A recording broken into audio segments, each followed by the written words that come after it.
حي على الفلاح. Allah says, don't even go near fornication, adultery, az-zina. Don't even go near it. He doesn't say, la tazinu, don't do adultery, don't commit adultery. He says, don't go near it. In other words, there's the act itself, and then there is a series of smaller acts that lead to it. It's got a perimeter around it, and you can't even go close to it. One has to understand the language of the Quran and the sensitivity in which it deals with this subject to appreciate the wisdom of Allah Azza wa Jal and how He's counseling us in dealing with this problem. Allah Azza wa Jal is telling us there are certain things that in and of themselves are not haram. You're not going to be able to pinpoint it and say it is wrong. But when you get involved in it, you're going to get sucked into a gravitational field and it'll pull you in slowly and surely, little by little by little, and eventually it'll get you. Eventually it'll come at you. You know, one of the things we learn about Shaytan that is remarkable to me is that he's extremely patient. He won't get you one shot.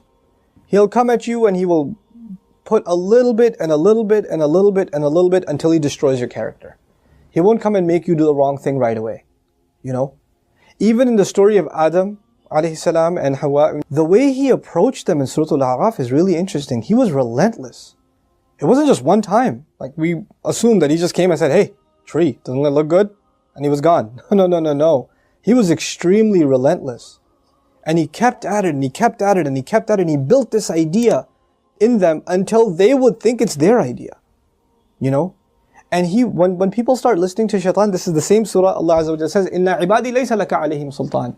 My slaves, you're not going to have any authority over them. In other words, people who really submit to Allah, He will not have authority over them. But others, الشَّيْطَانُ يَعِدُكُمُ الْفَقْرَ وَيَأْمُرُكُمْ بِالْفَحْشَاءِ Surah Al-Baqarah. He will command you to do shamelessness. In other words, when you listen to him a little bit, you've granted him a little bit of power. When you listen to him a little more, you've granted him a little more power. And if you keep on listening to him, he gets to the point where he can command you. You will find yourself, I can't even help myself, Brother Nouman. I can't even help myself. I don't even know. I don't know how to turn the computer off. I don't know what makes me do that every night. I don't know what makes me do this or that. I don't know what makes me go there. Go into that chat session, you know. Go and log into that, horrific website. Go watch that filth. Why do I end up doing that? Why can't I lower my eyes when I'm in an elevator? When I'm walking down the street? I can't even help myself. I don't know what to do. That's when you know Shaitan's got a pretty good hold on you. He's got a pretty solid hold on you. And you've been sucked into a really, a vicious cycle. It's just getting worse and worse and worse and worse and worse. And you're not addressing it and it's making the problem worse. And it's destroying your spirituality altogether. Your relationship with Allah depends on a heart being clean. Every time you're exposed to filth, more dirt, more blackness, more covers are poured on top of your heart. And it keeps on pouring and it keeps on pouring and it keeps on pouring to the point where you're listening to the word of Allah and you can't get yourself to even shed a single tear. It won't come because your heart has been made so hard because of all the exposure to filth, all the sin that your eyes are taking in all the time. And you don't even care anymore. You know, a good heart, when it sees something inappropriate that doesn't coincide with the commandments of Allah, it is disturbed. It's not attracted, it's disturbed. It says, no, that's wrong. Immediately the conscience kicks in, the alarm goes off. But when you're at the point, when you're by yourself and you feel no guilt doing it, you just don't feel anything. You don't feel that it's wrong. The only thing before you stare at a sister, you look around like, is anybody else watching? And then you take a good look. That means the fear of Allah is completely gone. The only fear you have is that of the seen. There is no more fear of the unseen. What a horrible spiritual state to be in. Allah says, يَعْلَمُ خَائِنَةَ الْأَعْيُنِ وَمَا تُخْفِي الصُّدُورِ. He knows the stealing of the eyes, that little glance you caught. He knows that one. That little glance you took. What to speak of the stare. And He knows what the chests are hiding. You know why I brought up this particular ayah? Don't even go near zina. إِنَّهُ كَانَ فَاحِشَةً. It has always been considered a lewd, shameless, vulgar act. وَسَاءَ سَبِيلًا. And a horrible path. Allah describes it as a path. A horrible path. In other words, a path has steps. Right? A path is made up of steps. You have to identify which step you're in. What makes you get into this? And for each of you, there's a process, there's a cycle. You're in a room by yourself. You're after school, you've got a couple of hours before your parents get home. You're among a bunch of friends that don't have any standards. You have to identify what leads you to this sin every time, and you have to cut it in its tracks. You have to stop going down that path. وَسَاءَ سَبِيلًا. What's amazing to me about this ayah, where it's situated. Right after this ayah, Allah says, don't murder people. وَلَا تَقْتُلُوا النَّفْسَ الَّتِي حَرَّمَ اللَّهُ إِلَّا بِالْحَقِّ. Don't kill any person that innocent person, essentially. Allah mentioned this crime first and murder second.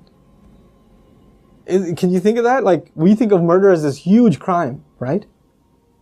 But Allah says, when you violate the dignity of a human being, that's fahsha. Looking at a human being in that way is violating your own and their dignity. And when we kill a person, we have violated their physical, their right to life. So there's the spiritual murder, fahsha. And there's the physical murder, qatl. There's two kinds of murder here. So Allah mentions the spiritual murder first. Our standards have gone so low. A movie comes out, you see a couple of trailers, you tell yourself, there's just one bad scene in it, it's okay. It's PG-13, it's not R. What used to be R 10 years ago is now PG-13. What used to be PG-13 is now PG. They put filthy scenes in everything now. And we don't even care about the spiritual price we're paying. It's affecting our prayer, it's affecting our dua, it's affecting our character. It's affecting our family life. It is. And we don't care. We just think, hey, that's life, bro, come on, live in the times. It's alright. That's just what it is now. What can you do? So many of you don't care what kinds of pictures you put up of yourselves on your Facebook pages. I stopped going on Facebook for a reason. I don't say that Facebook is haram or whatever, but for me personally, I couldn't do it anymore. I just couldn't do it. I stay in, we'll put something up on our Bayina thing, like an announcement or this or that. But for socializing, just the things I saw were so disappointing. Like, how can you do that? You're Muslims. How can you post pictures like that? Have dignity for yourself. Have dignity for your family. Guard your gaze. Start with your eyes. The zina of the eyes, and everything else goes from there. Everything else goes from there. But the last thing I'll tell you today, inshallah ta'ala at least, is something about the word fahisha, which I'm translating as shamelessness or lewdness or vulgarity. The Arabic language has roots that are close to each other. Wahash and fahash. Wahash actually means wild animal. Fahash means someone who acts like a wild animal. Shamelessness is described as behavior close to animal behavior. Allah has dignified us as human beings. The punishment of Adam alayhi salam was his clothes were removed. Our mothers and our fathers' clothes were removed. That was a punishment from Allah. And immediately they recognized that they need to cover themselves. They didn't learn to cover themselves from a society. It wasn't society that taught them to be shameless. Nowadays your anthropology professor told you, it's society that makes us dress in clothes. It's a sociological thing. We learn to dress and cover ourselves over history. But naturally we're just supposed to be the way we are, like all other animals.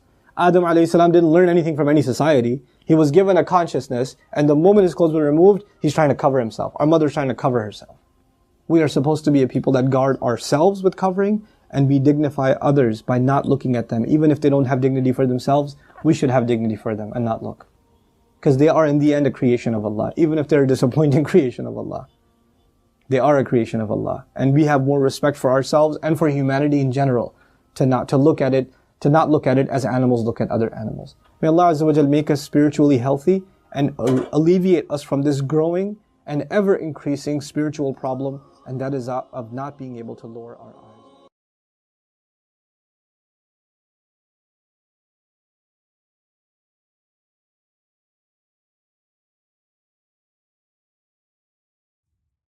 Assalamu alaikum wa rahmatullah. If you enjoyed this video, please do share it with friends and family. If you want to see more videos from this series, click on the box at the top. If you want to see other videos, click on the box at the bottom. And don't forget to hit the subscribe button. Thanks.